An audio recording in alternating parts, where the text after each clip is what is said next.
O di ba, masabi ko nga sa'yo, masyado tayong maaga. 5:30 AM pa yung flight natin 10 AM pa. Anong gagawin natin dito? Okay na yung maaga kaysa malate tayo. Wow, international flights, probinsya lang naman tayo uuwi. Pa, masyado malakas yung volume na pinapanood niyo. Okay na to, at least sure tayo hindi tayo iiwan ng aeroplano. Ma, hindi nga tayo maiiwan ng aeroplano kasi yung magdadrive na aeroplano baka natutulog pa hanggang ngayon sa sobrang aga natin. Ay, ala, tumatayo na sila. Pila na ba natin yan? I-check mo nga. Hindi atin yan, ma. Hindi, i-check mo lang kasi tumatayo na sila. Hindi nga atin yan. Hindi pa nga ina-announce yung gate number natin. I-check mo lang naman. Wow. Uy, alam mo ba, nagtatampo daw siya sa'yo. Ah, sino? Si Jessica, kasi tinaasan mo daw siya ng boses kahapon sa Ah, school. uy, hindi ako galit sa kanya. Tumaas lang yung boses ko kasi pressured na ako kasi behind na kami sa thesis. Wala, kausapin mo online na ba lang. siya? Mag-e-explain ako sa kanya. Online siya sa akin. Hindi ako galit sa kanya. Uy, te, nagtatampo daw siya sa'yo. Ha? Sino? Si Jessica. Sino may paki? Ay, hala. Tanda-tanda na natin, ang daming kailangan tapusin, ang daming kailangan bayaran, tapos gaganyan-ganyan pa. Sabi niya kasi sa akin. Tsaka ano to, pwede naman siya dumiretso sa akin, ba't niya kailangan idaan sa'yo? Ano to, networking? Nangre-recruit siya ng mga taong may ayaw sa akin. Pero kasi sabi niya na feeling niya daw, ayaw mo daw sa kanya. Anong gusto niya? Pakasalan ko siya, para lang mapatunayan ko sa kanya, wala akong issue sa kanya. Ay, hala. Grabe naman yung kasal, te. Kung ayaw niya sa akin, siya yung umiwas, ba't ako yung mag-a-adjust? Dami-dami kong iniisip dito. Sa bagay, may point. Sir, pasensya na po talaga. Kasi parang kanina pa yung order ko eh. Parang mga 1 hour na yun. Ginagalingan po kasi talaga nila kasi parang sophisticated kasi kayo tingnan. Oo, sir, totoo.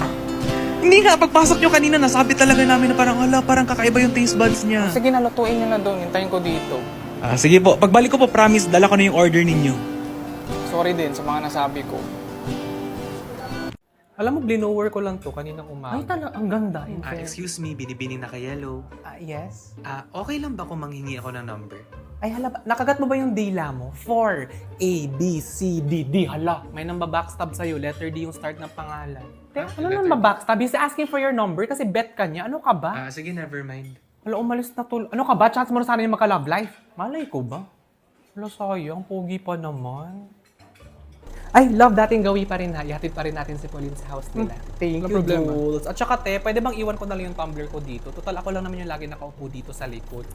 Te, go lang. Baluarte mo talaga yung backseat as sa pambansang third wheel namin ni Jules. Diba? Huy, wag kayong mag-break ha. Mawawalan ako ng ride. Charis. Sira. Ma, nandito na ako. Snack. Yung kasama ko sa work, may anak, single, tapos doktor pa. Gusto mo ipakilala kita? Ha? Bakit? Mukha ba ako may sakit? Nak, si Joy at saka si Sadness na ba yung nakatira dyan sa ulo mo? Wala ba si Lande or si Kilig? Ma, hindi naman ako nagmamadali. Isa pa kung Kilig naman lang talaga yung pinag-uusapan. Di dito na lang ako sa Missing Butter Coconut! Dahil sa combination pa lang ng coconut taste at sweet glaze, kikiligin ka talaga! Ang fear ko lang naman kasi, Nak, is baka tumanda kang mag-isa. Dapat ba by group? Hindi ako na-inform. Bahala ka dyan. Mami, pwede ba tayong bumili ng glasses para sa mata ko? Kasi yung malinaw naman yung mata mo. Hindi, malabo na yung mata ko kasi gumagano. Ay naku, tigil-tigilan mo ako. Gastos lang yan. Sige. Hindi pwede. Bloody hell! Ano? Sumasagot ka? Ha? Aray! Yak, ba't ka naka-glasses? Ginagaling mo si Harry Potter eh. Okay, class, submit your book reports now. Expelliarmus! Mr. Hernandez, kanina ka pa! Labas! Ayan, feeling wizard kasi. Kuya, ba't mo kinakausap yung toko? Aray! Hala? Aray, Nangyari parang sa'yo? Parang may masamang mangyayari. Sumasakit yung balat ko sa noo. Kailan ka pa nakabalat sa noo? Hindi, meron ako nito, baby pa ako. Hindi, meron Ay, ako sus! nito. Di ba tigyawat mo yan? Pinutok mo kahapon? Bisyosa?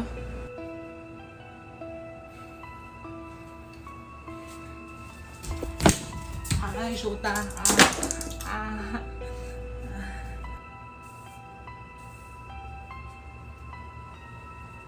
Naglalaro ka na naman?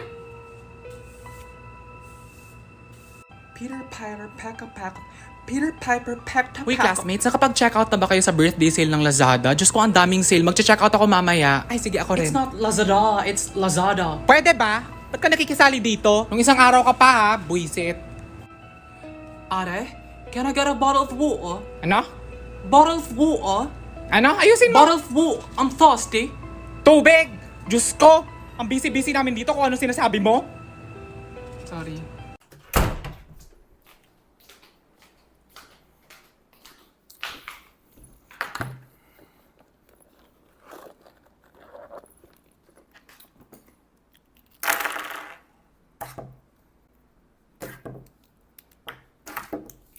Oh, Kuya Juan. Ay, andito na siya. Pasok ka. Oh, ba't hindi ka pa bihis? Hindi, mamaya alas 6 pa tayo alis. Ba't mo sinabing alas 2? Ay, kasi kilala na kita. Alam ko mabagal kang kumilos. Ikaw yung magtatanong ko anong oras magkikita kasi yun din yung oras na alis ka ng bahay. O, hindi totoo. Ikaw yung mahilig tumunga na matagal tapos magre-reklamo na kulang yung 24 oras sa isang araw. Hindi totoo? Kung ano. Tsaka ano ka ba? Magsha-shave pa ako. Welcome sa bahay, te. Huwag mo na iwan yung shoes mo, ha? Pasok ka lang. Uy, bakla ka. Ang ganda ng kondo mo. Ang yaman mo pala. Uy, ano ka ba? Hindi naman amin to. Nagre-rent lang kami ng kapatid ko dito. So magkano din renta mo dito, te? Ay, naku, wag mo nang tanungin. Discounted naman ni. bango. So kakilala mo yung may-ari? Ay, oo, si Papa. Kita mo, tatay mo rin pala yung may-ari. E di inyo rin. Alam mo kasi, te, si Mama at saka si Ang Papa, galing. nagsimula rin sila sa wala. Kaya gusto nila matuto kami magkapatid na mag-budget, mga ganyan. O, sa'yo to. Alam nyo kayo mga mayayaman, nasa inyo na nga lahat. May oras pa kayo sa mga moral lesson na yon. Pero in fairness tayo, kahit burgis ka, hindi ka poor eyesight. Poor eyesight? At pobre, ito naman mayaman pero slow. Kulang ka kasi sa germs. Te, alis ako in a while ha, magpapagas lang ako ng sasakyan. Sige. Pero Jake, wag utang ha. Last time inutang mo daw. Sige po. Ha? Saan yung gasoline station na pwedeng umutang? Share nyo naman. Hindi kasi minsan bali, kasi di ba pag pumupunta kasi kami doon. Pero hindi naman di ba te? Hindi naman lagi, pero pag kasi wait. Okay, parang gets ko na. kayo din yung may-ari ng gasoline station. Mm-mm. Hoy, ti, ano ka ba? Ang yaman-yaman mo pala. Ba't ka nagtitiis sa work natin? Kaya mo pala silang bilhin lahat. Over. Sobrang overwork pa natin. Kailang naman yung sweldo. Nagpapaalipin ka pa sa mga yun. Unlimited naman pala ang pera niyo. Hindi unlimited ang pera namin. Pero sa Grab, naka-Grab Unlimited kami! Tell me more. Alam mo ba na pag naka-Grab Unlimited ka, 390 pesos lang ang minimum order, tapos free delivery na. So hindi na katulad dati na 475 pesos ang minimum order for free delivery? Yes, for me kasi perfect talaga ang 390 pesos minimum order for single orders at lalo na sa group orders. At alam mo ba na pag naka-Grab Unlimited ka, ang daming exclusive perks like 8% off sa Grab card. I love it so much. Alam mo, buti pa yung Grab Unlimited. May mga ganyang pasabog. Pasabog kaya sa salary increase natin. Kaya love. Sige, kakausapin ko si Papa. Tapos mo yung may-ari ng kumpanya. Te, yung mga sinabi ko kanina, joke lang yun ha. Joker Ano ka kasi ba, talaga okay ako lang? eh. Since birth, joker na ako. Alam mo, sabi ng mama ko sa akin, ang first word ko daw is joke. Alam mo yun? Hindi, okay lang yan. Huwag Te, kang joke lang. kakabahan. Te, ayaw ko mawala na trabaho. Okay na lang. Ayaw ko mawala na trabaho.